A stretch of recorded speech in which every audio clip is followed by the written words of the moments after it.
Saludos, amigos y amigas de La Respuesta. Ya es propiamente Navidad. La próxima semana tendremos a diciembre y los preparativos y ya la alegría manifiesta de una parte importante de la población, no de toda, resulta entretenida, alegre. Es un tiempo interesante el del otoño y el invierno que comienza,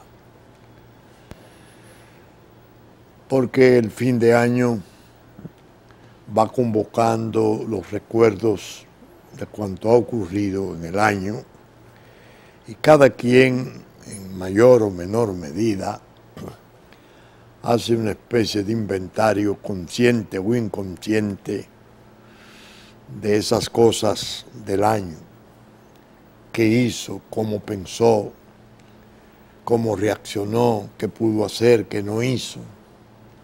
Es la reflexión íntima de conciencia que el ser humano la practica, aunque a veces no se dé cuenta que tiene que hacerlo y lo hace. En la semana fui testigo casi, porque pasaba en el momento en que acababa de producirse un hecho penosísimo. En mi pueblo natal, mi querido pueblo, San Francisco, en la carretera que va a Tenares, en el momento en que yo salía de un lugar de trabajo donde acostumbro estar, cuando voy a San Francisco, se acababa de producir un accidente. Y la verdad que me produjo una impresión dolorosa que todavía la siento. Porque el espectáculo era inconcebible. Una joven tirada en el pavimento, con los brazos abiertos. Una niña, otra joven, varios heridos, una camioneta del lado contrario por el que venía, estrellada. Sencillamente había atropellado 1 o 2 motores. Hubo 3 muertos y 3 heridos graves. Cuando vi el espectáculo y me conmoví en la forma que explico, pensé en que los legisladores de nuestro país tienen que de algún modo dedicarse a observar su sociedad. El accidente del motor ha pasado a ser una causa de muerte, ya más numerosa que muchas de las enfermedades catastróficas. Pero hay un aspecto que fue el que me llamó la atención y pensé, lo voy a tratar en la respuesta para comenzar a compartirlo. El problema de los niños. El Estado, la sociedad, la Constitución del Estado manda y ordena la protección del niño desde la concepción.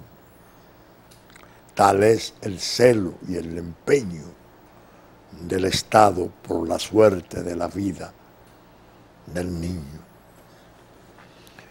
Exponerlo al riesgo del motor. A veces van 2, 3 niños. Uno en principio piensa, bueno, ese es el medio de transporte de la familia. El padre tiene que ir, llevarlo a la escuela, o tiene que ir a alguna diligencia, como era el caso. Iban de San Francisco a Tenares porque andaban en una diligencia de sus pasaportes. 2 hermanitos muertos, 2 hermanitas muertas. El tercero parece que está muy gravemente herido. Y alguien escribió en la prensa como que un hermano del padre le había dicho: no los monte en el motor, no los lleve en el motor. Y eso, esa compasión lleva a mucha gente, y yo no me excluyo, a entender que es una necesidad de la familia. La cuestión reside en que el niño no tiene todavía posibilidad de decidir el riesgo. Y los padres, o los amigos, o los vecinos, o sus mayores, deciden por él. Pensé que Francia, en su nueva codificación penal, brillantísima, estableció una infracción muy consona con los tiempos. La exposición a riesgos innecesarios o a riesgos injustos. Voy a ponerle el ejemplo para que ustedes lo entiendan. Vamos a suponer que usted se monta en un autobús para ir a Santiago, o a San Francisco, o a algún lugar.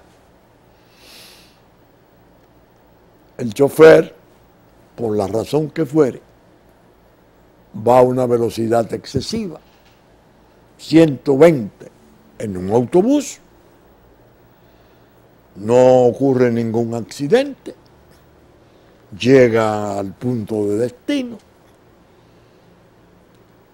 y uno de los pasajeros o alguno de los pasajeros dicen: usted violó el Código Penal porque usted nos expuso a un riesgo inmerecido. Sí, pero no hubo accidente. No.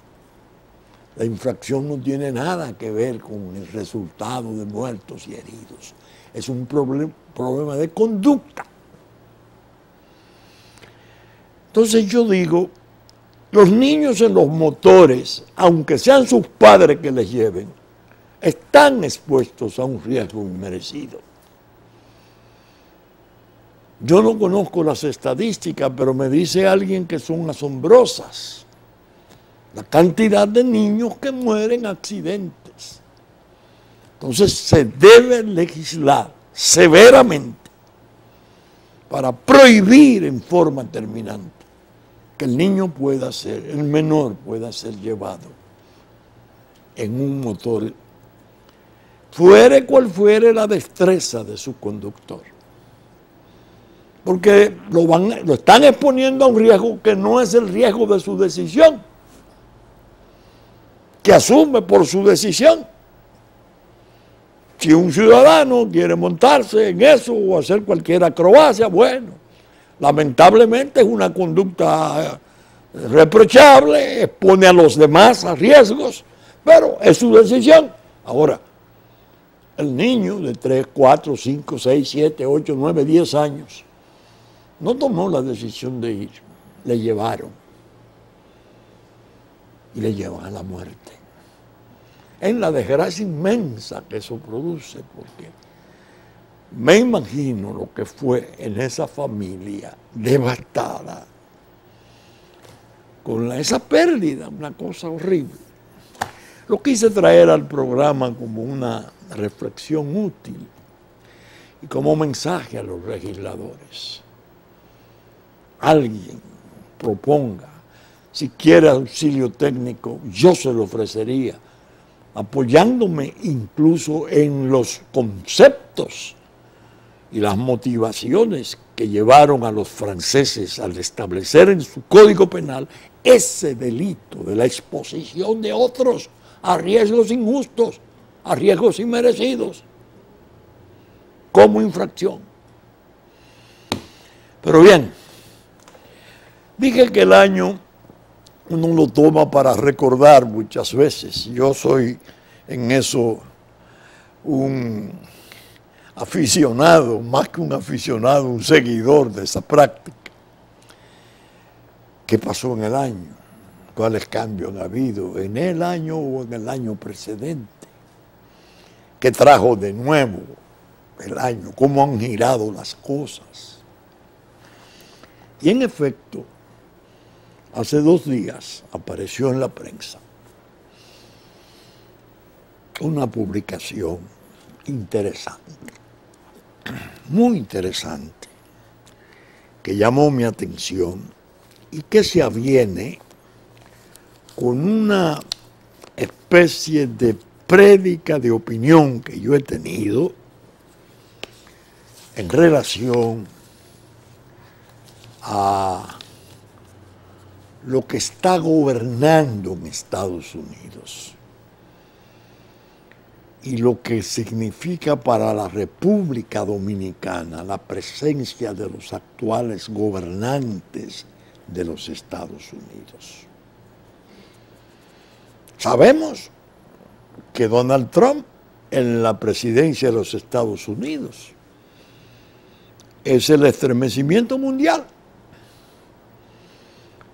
porque él es un ser excepcional en cuanto a su belicosidad, en cuanto a su forma espontánea, muchas veces agresiva de obrar, desafiante. Desde el principio, desde su campaña así fue y ha seguido en su presidencia siendo así. Una parte importantísima de su electorado, del electorado de ese pueblo vital del mundo, le dio el apoyo y es presidente de los Estados Unidos. La República Dominicana viene a ser favorecida por la presencia de Donald Trump en el poder norteamericano. ¿Por qué? Porque he dicho, muchas de las necesidades de la República Dominicana son fácilmente comprendidas por la administración norteamericana actual.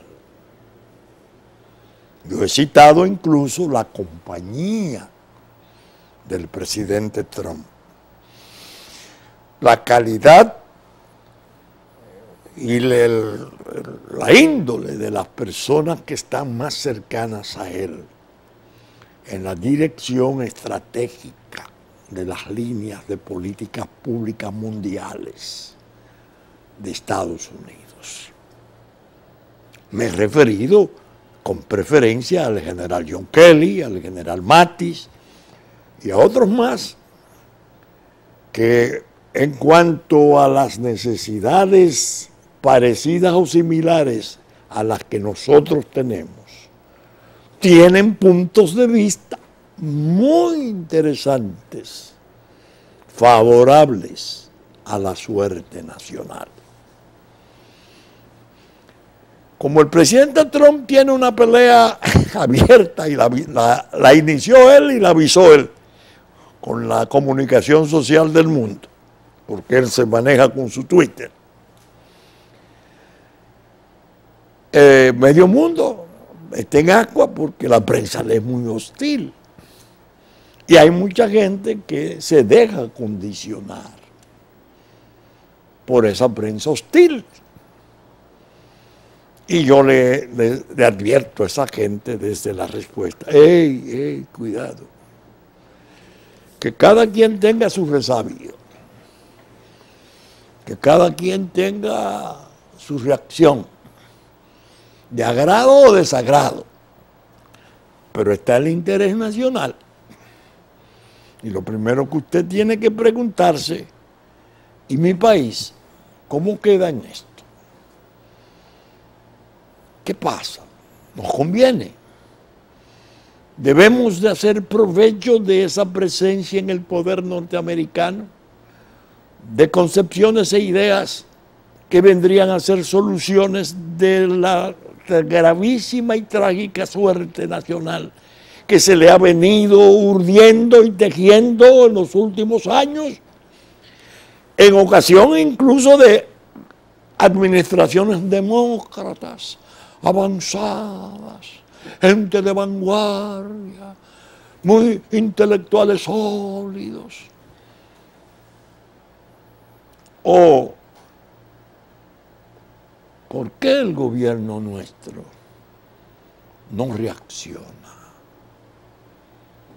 ¿Por qué el gobierno nuestro, que consintió tanto a esa administración demócrata de Obama, que fue tan lejos en el deterioro de la soberanía, en el desastre territorial, que incluso desde el portal de la presidencia se llegó a invitar a los trabajadores haitianos, a la gente que viniera a trabajar aquí, porque aquí se estaba mejor? Ven para acá, no te quedes. Un Estado desde el Palacio de Gobierno, a sabiendas de que el trabajador dominicano ha sido desalojado fría y sistemáticamente de sus lugares de trabajo.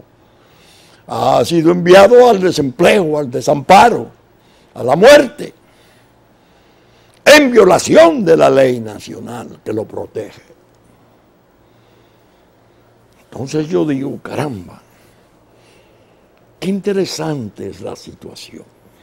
Algunos amigos yo les decía, miren, no hubo un hombre en los años 20, del 10 al 20, al final de los 19, 20, 18, 20, 14, 15 del siglo pasado, de las luces del presidente Wilson, demócrata. La primera intervención militar se produjo en la administración Wilson.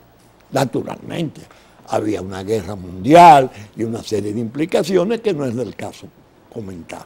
Un idealista. En las propias administraciones demócratas es donde nosotros hemos recibido, en este caso, Lyndon Johnson, que no era un intelectual, claro está. Él entró ahí para sustituir a John Kennedy en una tragedia inmensa que fuera su muerte. No me hablen de liberales y de liberaloides y de progresos fascinantes. Háblenme de realidades. Hubo uno demócrata importantísimo que para la República Dominicana resultó crucial: Franklin Delano Roosevelt. Él y el presidente Lázaro Cárdenas, más un presidente cubano cuyo nombre no retengo, parece que fue de breve término, fueron los que propiciaron el Tratado de 1938, que es la espina dorsal todavía, ha debido ser la espina dorsal para la regulación de las relaciones entre las dos naciones y los dos estados. Franklin Delano Roosevelt y Lázaro Cárdenas de México propiciaron un tratado para organizar la convivencia en la isla de Santo Domingo de dos pueblos diferentes y dos estados distintos. Ese fue ventajoso para la suerte nuestra. Ahora viene Trump. Ya yo apunté que cuando este señor de nombre Robert Copley, encargado de negocio, llega al país, aún antes de juramentarse, hace unas declaraciones, creo antes de hacer la presentación oficial, que es lo que le llaman, interesantísimas. Cuando dijo que él había visitado el Museo de las Hermanas Mirabal y el Monumento de la Restauración de la República en Santiago. Leí incluso sus comentarios. Y en el acto de presentación oficial, por escrito es que lo dice. Y dice que alababa la devoción del dominicano por su independencia. Y dijo que todo tendría que ser resuelto como cuestiones domésticas, que ellos no tenían intención de interferir, ni condicionar, ni producir deformaciones. Son mis palabras. Pues bien, este señor Copley va a la Cámara Americana de Comercio con motivo de un aniversario del tratado, el de CAFTA, el Tratado de Libre Comercio, y pronuncia un discurso. El día lo trajo, Estados Unidos advierte, afecta crecimiento, la corrupción, afecta crecimiento en República Dominicana. Copley asegura, el flagelo se queda con importantes recursos. Mírenlo aquí. El día lo trajo, creo que lo trajo ya otra prensa en el día viernes, creo que el Listín o el hoy ya comenzó a aparecer. El día lo trajo el jueves. Entonces yo vuelvo a lo que dije al principio. Comparé el discurso de este hombre, Copley, en esa cámara, en ese mismo escenario, en esa cámara americana, dominico-americana, la Cámara Americana de Comercio. Lo comparé ese discurso con aquellas intervenciones, porque fueron varios discursos los pronunciados por aquella lamentable representación diplomática que tuviera el presidente Obama entre nosotros. Los discursos del señor Brewster, que como dije no me interesa calificarlo. Simplemente hablo de la comparación de los discursos. Aquellos discursos llenos de bajezas, de desafío. ¿No recuerdan ustedes cuando habló de las visas? Que el que no estaba de acuerdo con ello, que llevara la visa de Estados Unidos, que una cosa desafiante. Ese día dijo en la Cámara de Comercio que la República Dominicana era un país corrupto, que solo bastaba con salir a la calle para uno ver la corrupción, acabando con el país. Aquel periquito metiendo en cintura a un gobierno y a parte importante de la sociedad. Estridente, chismoso, bueno, por razones que se explican. Este hombre viene y pronuncia este discurso. Bueno, yo lo leí y confirmé que realmente hay un cambio de línea significativo entre el tratamiento de la administración norteamericana de hoy y la anterior en cuanto al gravísimo y crucial problema dominico-haitiano, que está en curso permanente, más vivo y peligroso que nunca. Porque ahora los grupos de la traición, alojados aquí en el propio gobierno, se quedan trabajando con los caucus y con todo ese personal residual del Departamento de Estado, y entonces mueven sus fichas y aparecen las ONG y van al ayuntamiento y buscan un permiso para hacer un evento cultural. ¿A dónde? ¿A dónde? En el altar de la patria. Y se aparecen en un baile de gagá y con una serie de estatuas zombies. Una cosa Increíble. Entonces, en el momento en que hacen eso, en ese mismo momento,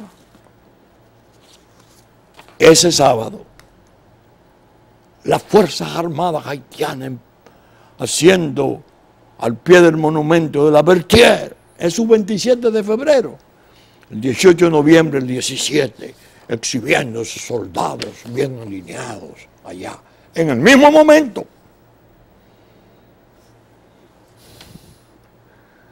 Miren las dos fotos, qué interesante. Esta es el Berthier, el nuevo ejército, enseñando músculos.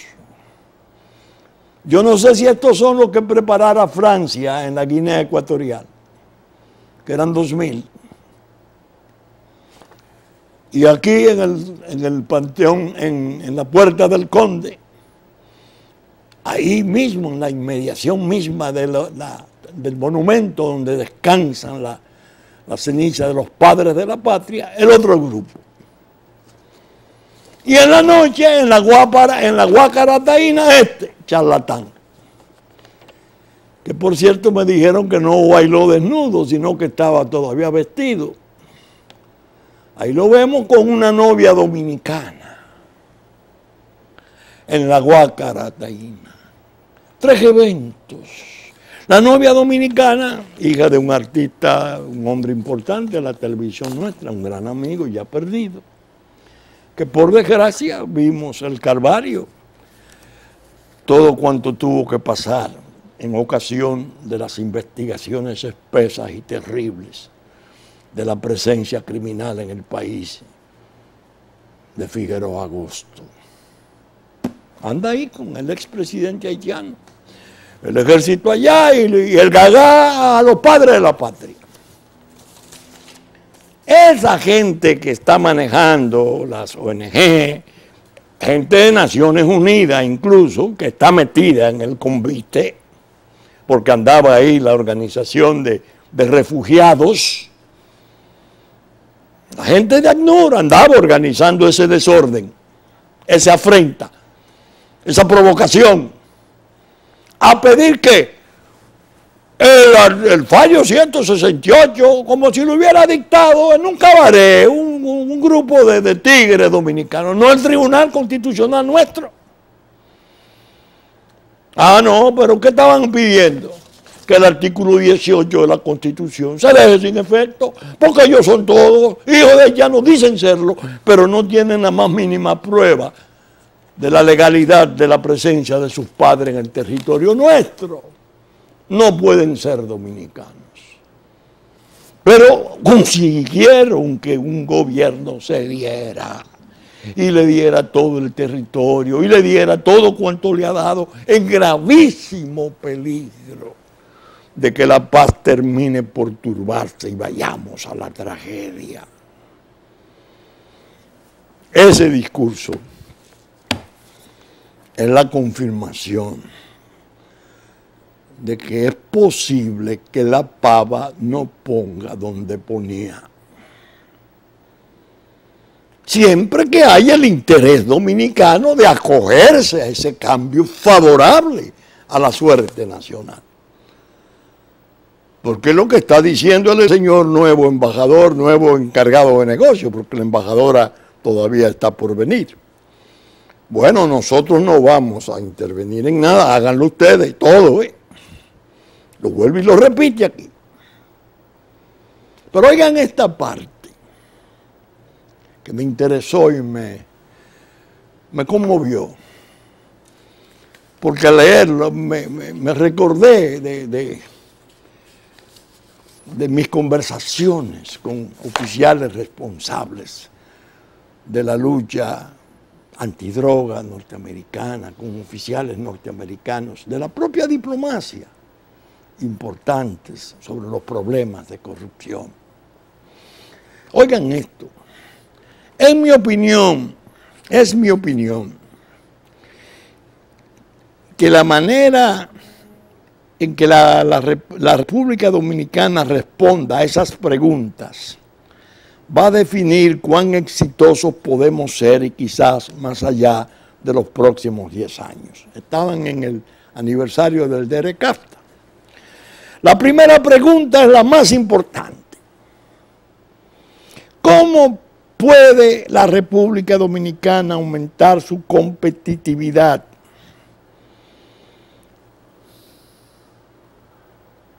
¿Cómo puede la República Dominicana reducir de manera significativa la corrupción? Y la tercera,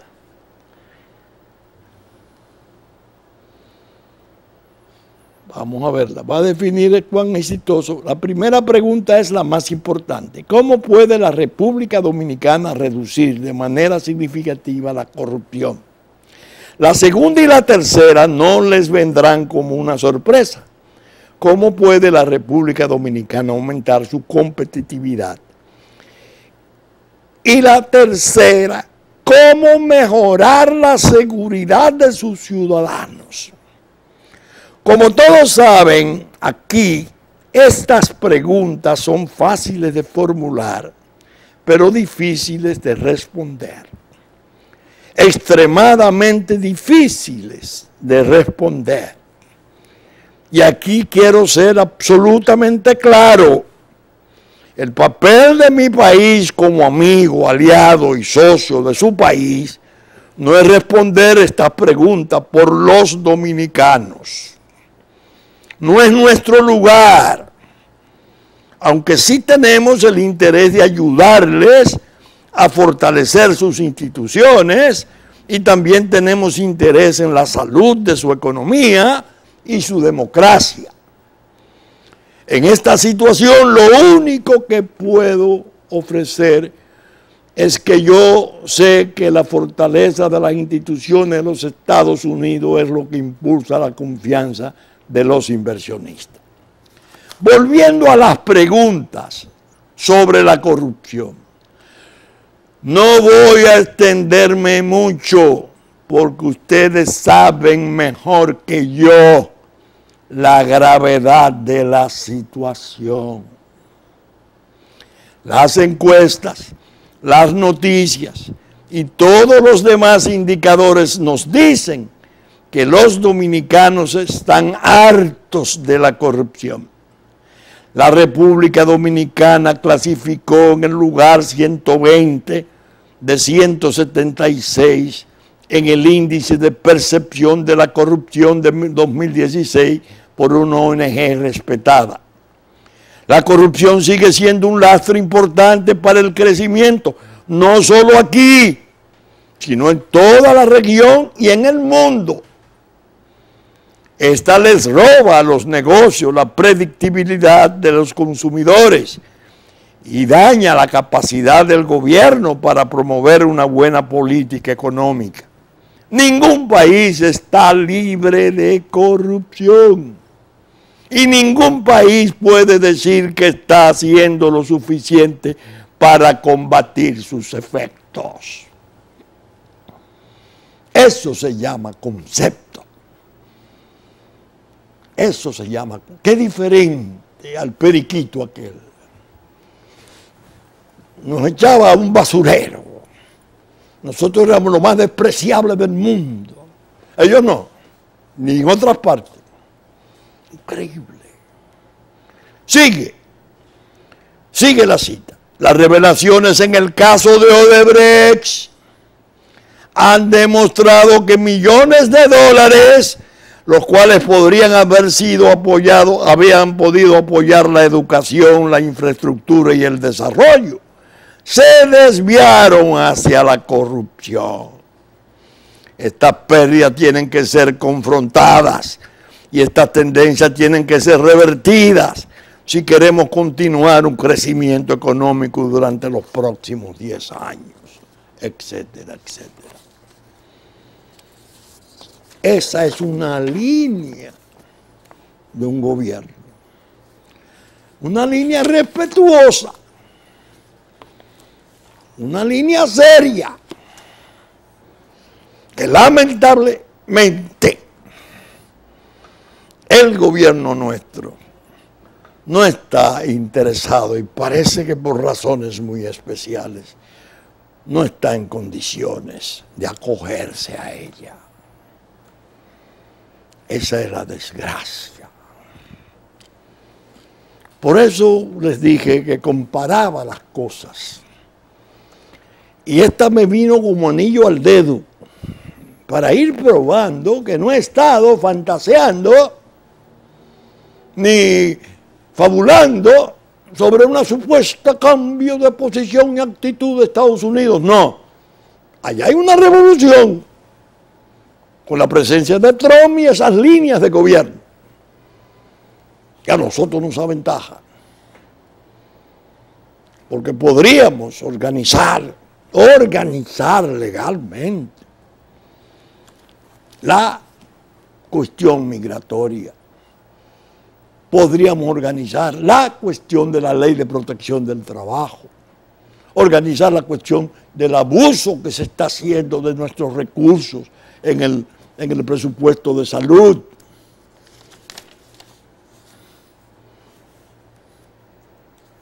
Incluso recoger nuestros esfuerzos en la educación con el santo egoísmo de atender primero a los nuestros. Y contribuir con todo lo que nos sea dable para que allá las soluciones surjan, allá, no a costa nuestra, aquí. Ustedes recordarán que yo le estaba diciendo en el programa pasado, leyéndole a ustedes, las declaraciones sobre la heroína en Nueva York del señor Hunt, en una entrevista que le fuera a buscar el diario El País de España, el muy importante periódico global. Y me oyeron decir muchas cosas sobre el conocimiento que logré alcanzar durante mi paso como asesor de políticas antidroga, tanto del presidente Fernández como del presidente Medina. Apareció precisamente en El País una publicación espantosa. El abuso de opiáceos costó a Estados Unidos en 2015 $500 millones. Un nuevo análisis eleva el 24% las muertes por sobredosis ese año hasta casi 41,000 muertes por sobredosis. Cuando yo digo que esta administración está empeñada en profundidad para tratar de vencer ese ataque, tratar de imponerse en esa guerra, cuando aparecen las declaraciones que se detienen 214 miembros de la Mara Salvatrucha en 3 ciudades importantes de Estados Unidos en una operación simultánea, y se sabe cómo se va trabajando contra los carteles locales. Y digo entonces, señores, esa gente que está participando en esas políticas públicas de allá está atento a su frontera sur, no solo la de México, sino la del Caribe, la entrada por Puerto Rico, República Dominicana. Son situaciones sensitivas las que están cruzándose. Entonces me puse a pensar en la respuesta. Y yo dije, voy a leer algo de la respuesta. Algo en la respuesta que ya lo hice otra vez, hace ya algún tiempo, para probar la posibilidad tan cierta y poderosa de que las políticas públicas norteamericanas fallen en un momento dado. Este es un libro que yo he alabado mucho, porque está escrito por un hombre de enorme inteligencia, Bill Clinton. Lo tituló Mi vida. Su lectura es fascinante. Yo lo leí con cuidado porque quería saber hasta dónde él había tenido preferencia con Haití. Y ocurrió que conté las páginas 195, 272, 273, 288, 583, 644, 646, 664, 690, 698 de esa obra. Hay párrafos importantes sobre Haití. Algunos de ellos inexplicables, sobre todo los que se refieren a su admiración y a su interés por el vudú como una especie de prueba antropológica, supersticiosa, no sé. A nosotros nos dedica en ese libro 3 líneas. Cuando hace alusión a Balaguer, que dice, está ciego, me dicen que es un hombre de gran preparación, no sé qué. Naturalmente que el Balaguer que le negó los 19 campamentos aquí, con 20.000 habitantes cada uno. Entonces yo me puse a leer la vuelta de Aristide al poder, que la impuso la Armada norteamericana por decisión presidencial norteamericana. A Aristide, que ya he leído del G9, de las mafias del mundo, con cuáles carteles estaba conectado. Atiendan esto. Dice Clinton, en septiembre la crisis en Haití llegó al límite. El general Cedras y sus matones habían intensificado su reino de terror, ejecutaban a niños huérfanos, violaban a mujeres jóvenes, asesinaban a curas, mutilaban a gente y dejaban los cuerpos en medio de las calles para aterrorizar a los demás y destrozaban los rostros de las madres con machetes en presencia de sus hijos. Habla el presidente de Estados Unidos. En aquel momento yo llevaba 2 años tratando de alcanzar una solución pacífica y estaba harto. Hacía más de 1 año Cedras había firmado un acuerdo para traspasar el poder, pero cuando llegó el momento de irse, sencillamente se negó. Era hora de echarlo, pero la opinión pública y la tendencia del Congreso era contraria a esa idea. Aunque el caucus negro del Congreso, el senador Tom Harkin y el senador Chris Dodd me apoyaban, los republicanos se oponían firmemente a cualquier acción. La mayoría de demócratas, incluido George Mitchell, pensaban que trataba de arrastrarlos a otro precipicio sin el apoyo de la ciudadanía ni la autorización del Congreso.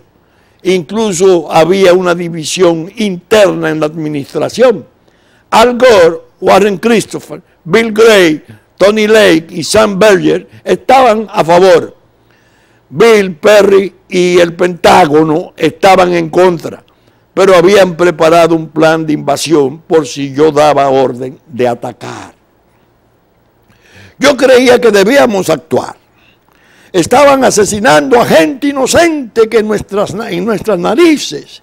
Y ya habíamos gastado una pequeña fortuna para atender a los refugiados haitianos. Naciones Unidas apoyó unánimemente la expulsión de Cedras. El 16 de septiembre, en un intento de última hora de enviar una invasión, envié al presidente Carter, al general Colin Powell y al senador Sam Nunn a Haití para intentar persuadir al general Cedras y a sus seguidores en el ejercicio y en el parlamento de que aceptaran pacíficamente el regreso de Aristide. Cedras debía dejar el país. Por distintas razones todos se mostraban en desacuerdo con mi decisión de utilizar la fuerza para devolver el poder a Aristide. Aunque el centro Carter había supervisado la arrolladora victoria de Aristide en las elecciones, el presidente Carter había desarrollado una relación con Cedras y dudaba del compromiso de Aristide con la democracia.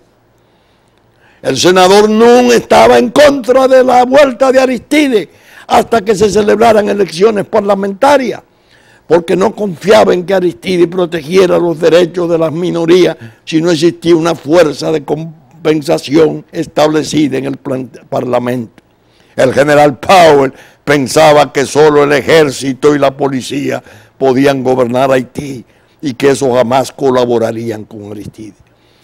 Como los acontecimientos posteriores demostraron, había algo de razón en sus afirmaciones. Haití estaba profundamente dividido, económicamente y políticamente. No poseía ninguna experiencia democrática previa. No había clase media como tal y tenía una escasa capacidad institucional para gestionar un Estado moderno. Aunque Aristide volviera sin complicaciones, quizás no lograría gobernar.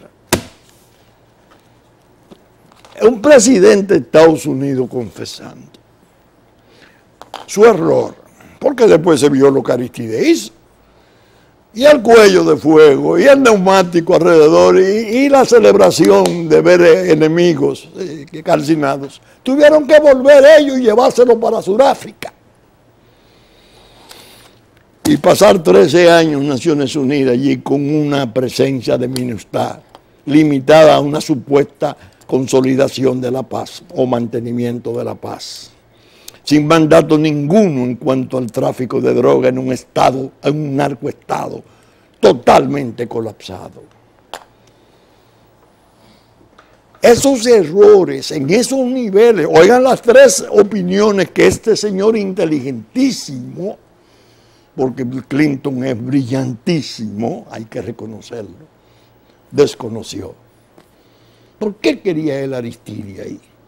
Si una persona como el presidente Carter, un ciudadano del mundo, como es el presidente Carter, un hombre decente, probado, un general de la categoría del general Powell, un senador como el senador Nunn, le decían no, él la impuso. Y vino el desastre. Así quería imponer los campamentos aquí. Lo salvó Balaguer oponiéndose. Por ello le recortaron 2 años de su periodo y estupraron la Constitución para hacer todo cuanto hicieron, con la presencia dominante del embajador de Canadá como la pantalla efectiva de las soluciones. Entonces, ahora nosotros tenemos esta situación. Está ahí. El documento de la estrategia norteamericana, que me lo traje, que yo dije que es del Departamento de Estado, pero tiene seguro redacción militar. Habla del terrorismo, de los peligros, y dice que un grupo pequeño pero muy poderoso está tratando de establecer aquí el radicalismo islámico con el inconveniente del terrorismo que acarrea. Ahora se dice, están en construcción 17 mezquitas en Haití y 17 mezquitas en la República Dominicana, porque estados del África tienen mucho interés en la isla de Santo Domingo. Y ya los grupos de la nación islámica, la nación del Islam en Estados Unidos, habían tenido reuniones y habían decidido incluso lo que se va a hacer con República Dominicana, usar el factor étnico, de destrozar el valor histórico y claro, difundir bien la nueva religión para un pueblo profundamente cristiano. católico y protestante, pero fundamentalmente cristiano, como la República Dominicana. ¿Lo sabe acaso la administración Trump? El general John Kelly, que le quité una estrella por desconocimiento, de 4 estrellas, jefe del Comando Sur muchos años, actual hombre clave en la administración del presidente Trump, ¿estará al tanto? ¿Tendrá alguna noticia de esas complejidades? Esos vuelos a África, 3 o 4 por semana, eso que está llegando, ¿quién lo evalúa? ¿Quién sabe lo que viene? ¿Cuál es la propuesta? Entonces, todas esas ideas que se han vertido aquí, yo las quiero hoy convocar como recuerdo. Terminar el año haciendo revisión y repaso. Ahora con el auxilio de mi blog La Pregunta, que dicho sea de paso, he recibido noticias muy halagüeñas. La Pregunta WordPress RD wordpress.com. Ese blog está siendo recibido con mucho agrado. Complementario de la respuesta es la pregunta. He tratado todos estos temas. ¿Por qué? Porque quiero reforzar mis posiciones respecto a los temas esenciales, a los temas cruciales. No dejarme arrastrar a las minucias y a ese fuego de artificio que se arma muchas veces para entretener. No, vamos a lo fundamental. Sigamos con lo primordial. No nos apartemos. Como dijo alguien, no me lleven al cielo de los principios para evitar que yo vea la realidad de las cosas. Bien, saben ustedes que estamos saliendo por Super Canal 33, 3 del cable, domingo a las 11 de la mañana, en nuestra versión central, que ya nos anticipó Cinevisión, Canal 19, a las 6 de la mañana de sábado, que asimismo Telefuturo, Canal 23, después de la misa de San Antonio, a las 8 de la mañana de domingo, como Musavisión, TV3, TV Plata, de 10 a 12 del mediodía en Puerto Plata, como Telenor, 12 del mediodía y 6 de la tarde de domingo, San Francisco de Macorís, como Teleimpacto, 12 del mediodía de domingo, 9 de la noche de domingo, 9 de la mañana de lunes, como TNI, Canal 51, 7 de la noche de domingo. Que nuestros contenidos están reproducidos y comentados y retenidos por Diario Horizonte de New York, Diario Digital Dominicano. La radiodifusión a cargo de nuestra emisora consecuente, amiga de siempre, Radio Real de la Vega, en la versión central de domingo a las 11. Y los canales amigos de Constanza, Sabaneta, Montecristi, Higüey y Romana, que en los tiempos pertinentes reproducen nuestros contenidos. Hit 92 a las 9 de la mañana de domingo para el sur de la República. Con la gracia de Dios esperamos estar con ustedes en una nueva entrega de La Respuesta en el próximo fin de semana. Muchas gracias y hasta entonces.